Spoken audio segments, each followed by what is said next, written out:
Your Excellencies, distinguished guests, the Secretary of State of the United States.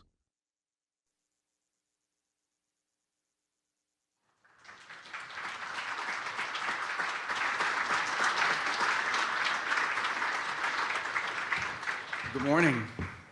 Welcome to Washington. We're glad you're here. This is very important ministerial on a topic that I think we've been talking about quite a bit over the last year and a half, of great importance to all of our nations, and we're very honored that all of you would join us here today. We have a great agenda and a lot of work ahead. This is an issue of incredible importance to this administration, and it's one of the top priorities of this administration.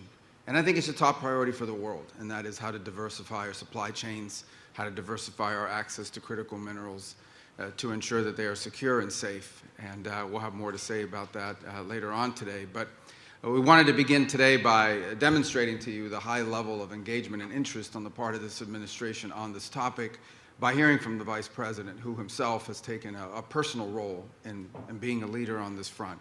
And so with no further ado, I'd like to introduce my good friend and a very excellent person who's doing an incredible job in the role he's playing in this administration, the Vice President of the United States, JD Vance.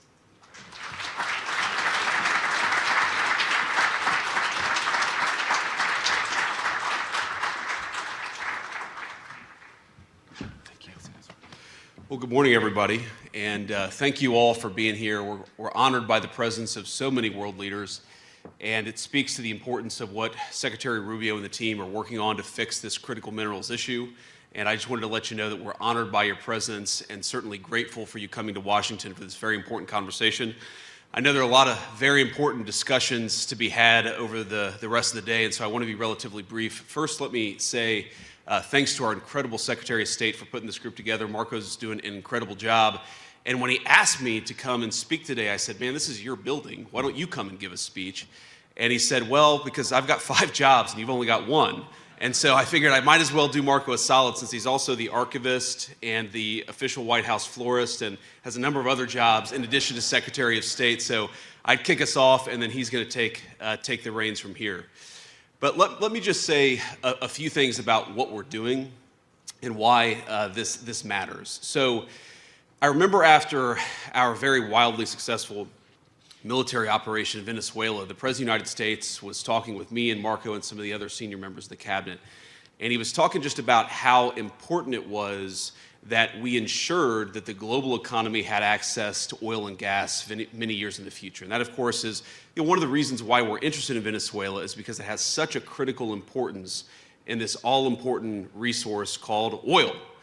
And as much as we talk about the modern economy, the digital economy, the high-tech economy, the president said something that was very, very important and I think should inform a lot of how we think about future growth, which is that as much as data centers and technology and all of these incredible things that we're all working on matter, fundamentally, you still have an economy that runs on real things. And there is no realer thing than oil.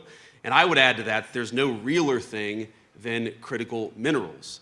And I think a lot of us have learned the hard way, in some ways, over the last year, how much our economies depend on these critical minerals. So every man and woman, I believe, in this room understands what we're confronting together today. And I say together, and that is very much something that is at the heart of Secretary Rubio's initiative, and as he said, at the heart of what we're trying to do all across the administration, is recognize that this is something where our alliances and our friendships can really help one another.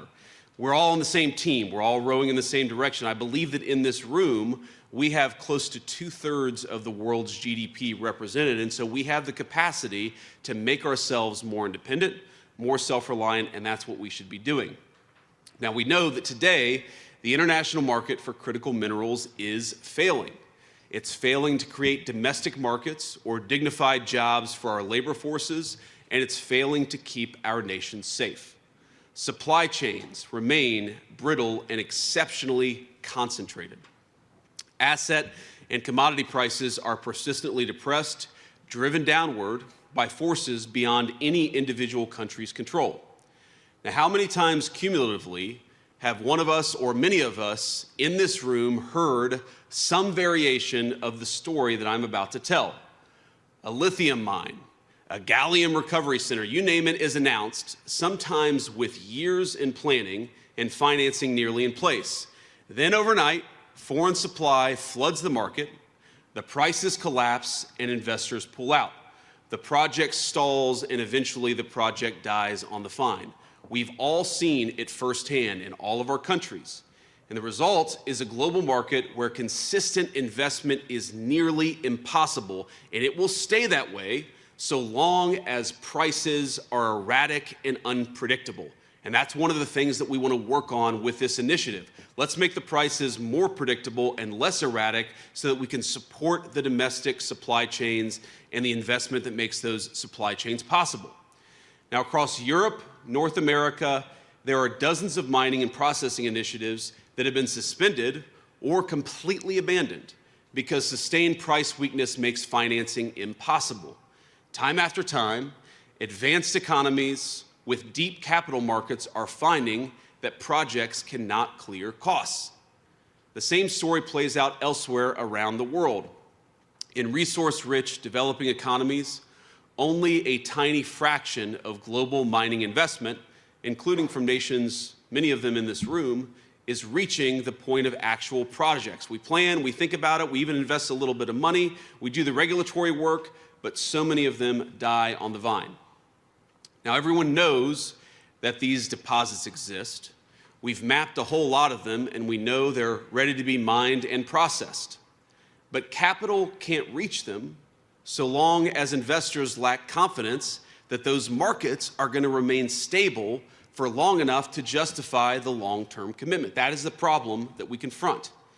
And even here in the United States, even with all the incredible things that President Trump and the entire administration has done to eliminate permits, to open up the regulatory environment, we have private financing that we've secured, but even in some cases, even in the United States, some of these projects are struggling to attract investors. We see telltale signs of a market distorted beyond recognition, one that punishes strategic investment, one that punishes diversification, and one that punishes long-term planning. This is crazy. We should have the kind of global markets, the kind of domestic markets that reward long-term planning, that reward strategic thinking, and that's exactly what we're trying to do. Now, I think every single one of us represented in this room has become dependent on arrangements we did not choose, and right now, arrangements that we cannot control. We all face the same vulnerability: access to the things that protect our people and sustain our way of life. Everything from missile defense systems to energy infrastructure to advanced manufacturing to emerging technologies, the fundamental supply chains that support these industries sometimes can vanish in the blink of an eye without any control or influence from many of the countries in this room. And we in the Trump administration believe it is the business of the government, of the people's government elected just over a year ago, to confront such problems, and that we want to confront them together. And I think that you're all here, at least I hope you're all here, because you all feel the exact same way.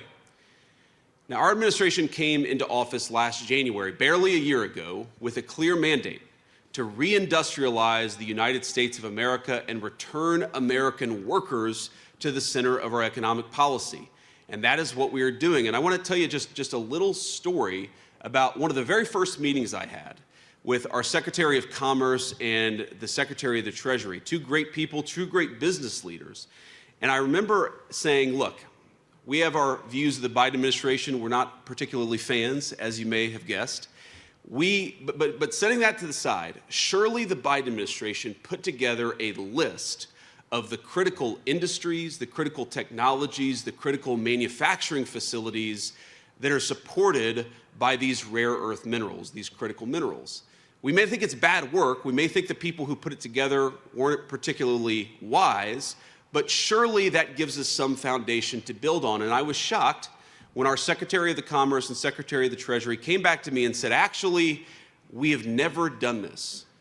For the last 4 years, the Biden administration never sat down and tried to understand what are the critical deficiencies in world supply chains. That's crazy. It's insane that we ever got to this point, but In just 1 year, the President of the United States has struck dozens of